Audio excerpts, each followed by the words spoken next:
fin de soirée à Rennes. Aujourd'hui, nous avons dépensé avec un facteur multiplicatif conséquent tout ce que pouvait autoriser normalement notre compte bancaire, c'est-à-dire en dollars actuels, équivalent budget réel, déjà plus de 800 trilliards de dollars. Nous avons gagné toutes les guerres aujourd'hui avec cet investissement qui nous laisse les ressources équivalentes pour fabriquer tout ce qu'on veut. La ville ne cesse de essayer de nous attraper. Nous allons attraper plusieurs psychiatres maintenant.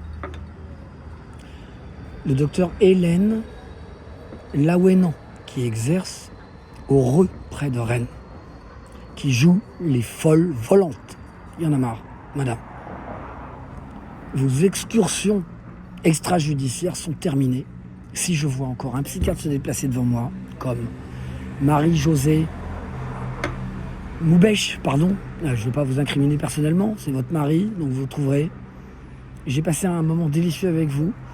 Vous avez essayé de me faire croire encore que j'étais un gros dégoûtant. Pardon, madame. Vous n'avez pas une sexualité très libre non plus. Merci de nous laisser travailler. Qui d'autre, quel autre psychiatre nous court après? Là, à l'heure actuelle, c'est tout. Hélène Laouénan, qui m'a fait rentrer dans la retraite de la carrière en m'offrant le complément de revenus lors d'un rendez-vous assorti d'un test. Est-ce que j'étais capable de déjouer son acteur apicolate, de dire comme ça des choses incroyables devant son client sans qu'il puisse réagir? C'est interdit, madame, de faire ça en consultation, en dehors des consultations, dans la vie privée, dans la vie publique. C'est interdit, madame.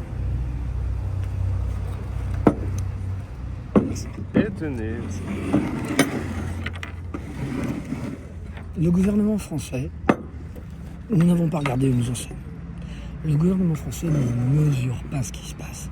Parce que la France est enfermée dans son audiovisuel intérieur, barricadé de l'extérieur. Par qui? Par la cellule dormante du Premier ministre, la cellule de Brigitte Macron. Depuis quand Brigitte Macron travaille-t-elle à la DGSE? Depuis toujours. Depuis qu'elle avait été recrutée dans l'enfance par des Russes. C'est des couillons de Russes, tout cons. Tout bêtes. Voilà. Donc ils sont avec nous? Ben non, pas du tout. C'est pas les mêmes. On n'a pas opéré Macron, on a opéré Vladimir Poutine. Vladimir Poutine va changer ou non. Dans mon cœur, il sera toujours ce cœur bleu d'Israël. Emmanuel Macron et son protestantisme à deux balles qui veut nous faire travailler. Alors, pour ceux qui ne savent pas, le travail, trabajo en espagnol, trépalium en latin, c'est un... Alors, on vous attache dessus et on tire sur les bras. Les jambes ne sont pas concernées. On arrache les bras avec le trépalium. Le trépalium, ça servait à ça. Pourquoi 3? Parce qu'il y a 3 prises. Les 2 jambes et les bras. Et on tire et ça arrache les bras. C'est ça le travail. Vous en voulez? On vous en donne. Vous allez creuser. Sous tous les villages d'Afrique, entre 500 et 1000 mètres ou kilomètres, oui, de profondeur, il y a nos civilisations, les civilisations des premières galaxies de l'univers. La comète sur laquelle nous vivons, faisons le voyage à présent, a réellement disposé dans un container. Bien sûr que l'espace n'est pas vide d'abord, et ensuite donc on ne peut pas faire le vide par l'espace, premièrement. Deuxièmement, ça n'est pas un dépotoir. Emmanuel Macron n'est pas recyclable. Il ne peut pas continuer à faire de la politique à un tel niveau. Il n'est pas recyclable.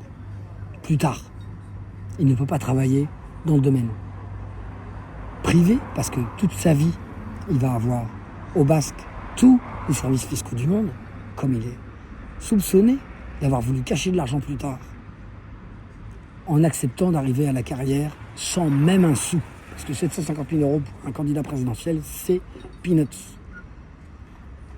Donc les Russes ont manipulé la carrière d'Emmanuel Macron depuis toujours, avec la complicité du président Hollande qui savait, du président Sarkozy qui savait. Le président Sarkozy n'a rien à voir avec ça. Le président Hollande savait, c'est lui qui a lancé Macron. Non, Sarkozy aussi? Non. C'est Hollande, encore, le cinglé du coup de fil de 5 heures, alors combien vous en avez eu aujourd'hui? Hollande, qui a encore raté son examen général d'entrée à la présidentielle. Ce pauvre qui veut revenir à tout prix au pouvoir pour pouvoir étouffer toute cette affaire.